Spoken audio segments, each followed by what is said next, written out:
fourth Sunday of Easter, the Lord is saying, I am the good shepherd. Why the Lord is saying, I am the good shepherd? There are bad ones. This comparison of a shepherd and sheep, we find it in the Old Testament. God many a times related God-people relationship, He compared to a shepherd-sheep relationship, because shepherd-sheep, they are so interconnected. The relationship was so unique that sheep knew the shepherd's voice and the shepherd knew them personally. Even in the flock, when they call, he used to call them by their name.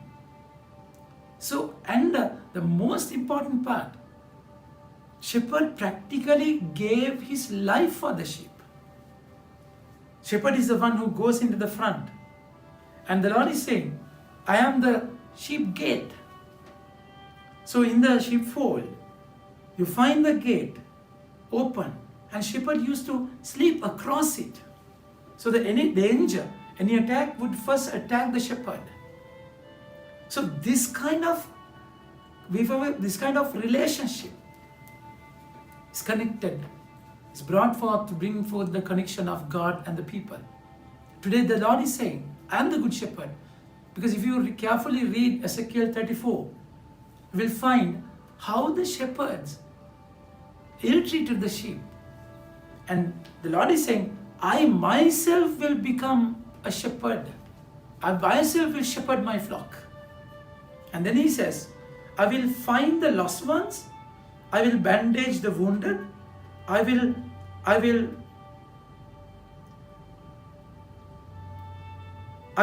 look after the strong. I will strengthen the sick. So normally the shepherd of that time, they neglected the sheep. They ate their flesh, got their coat, and they killed them. They used the sheep for their whims and fancies. So that's exactly what happened.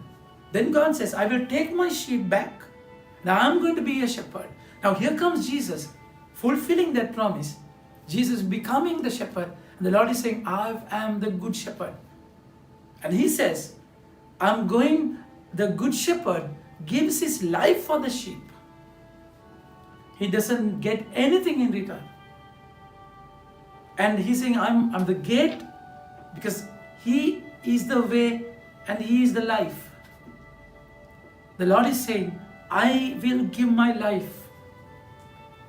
And it's beautiful when you realize that you have a shepherd who will look after you. And the Lord is saying, they are mine and I am yours. Because they hear my voice. My dear friends, when it comes to voice, sheep-shepherd relationship always will find the connection with the voice. Sheep will hear the voice. So as long as they hear the voice of the shepherd, they know they are in safe hand. The moment they go away from the voice of the shepherd, that range, they are in danger.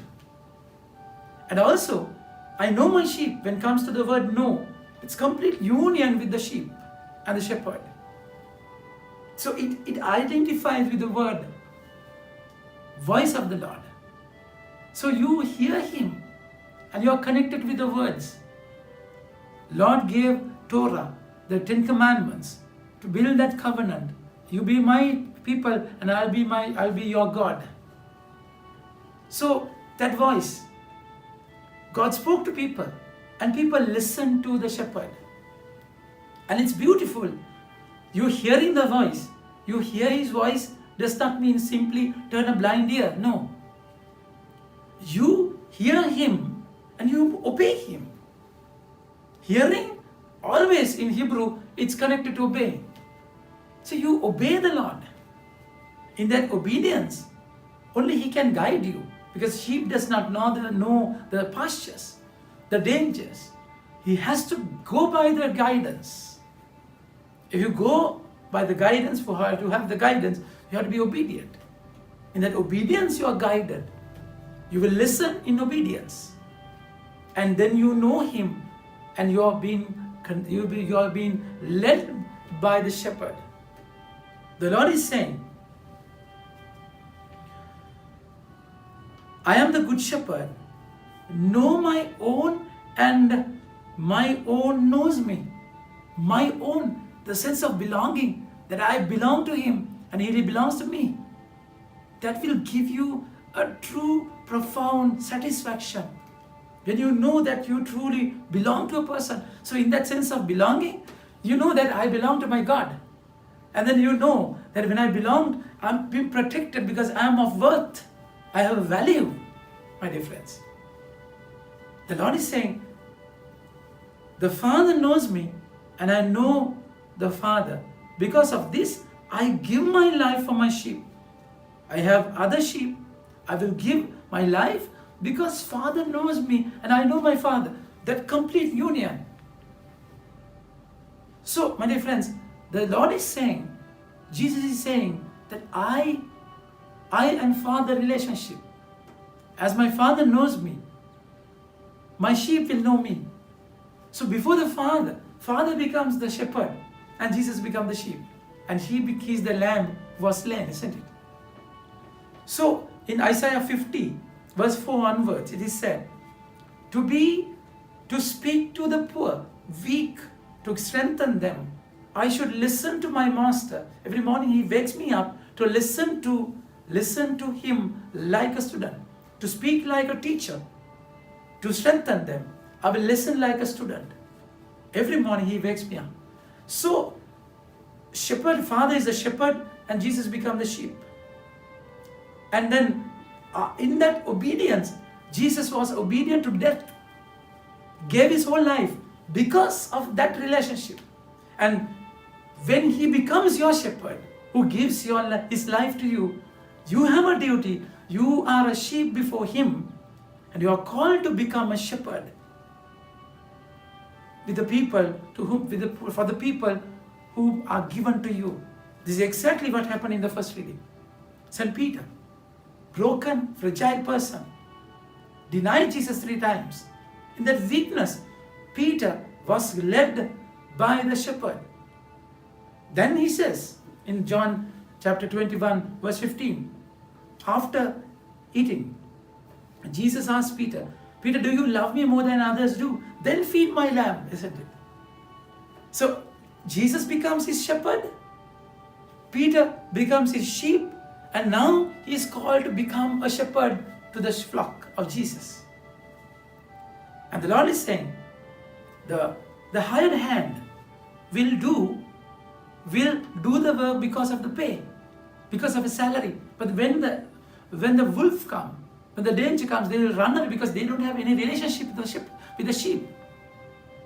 That's exactly what Peter says, 1 Peter 5:2. Look after your flock, not because of persecution, but not because of persuasion or salary. Do it with joy and love. So it's a relationship, because that sheep is given to you by your shepherd to shepherd them. Jesus says, I give my life. I give my life. The Father loves me because I lay down my life in order to take it up again. No one takes it from me, but I lay it down freely. So it's not happen because of persuasion, force. We do things because we are forced to do. We don't have any other option. So there is no other way. Then in our vocation, in our vocation Sunday also, in our vocation we are not happy because we are forced to do. When you do things with love, it's different, my dear friends. You just do it because you love Him. So, Father is the shepherd, Jesus became the sheep. And in that obedience, Jesus becomes the shepherd. You and I will become the sheep. In that obedience, you and I are called to become the shepherd to all the people whom given to you. They will become the sheep. Do it with love, not because of persuasion or force. You will enjoy your mission when you do it with love, my dear friends. Think about it. Have a nice day. May God bless you.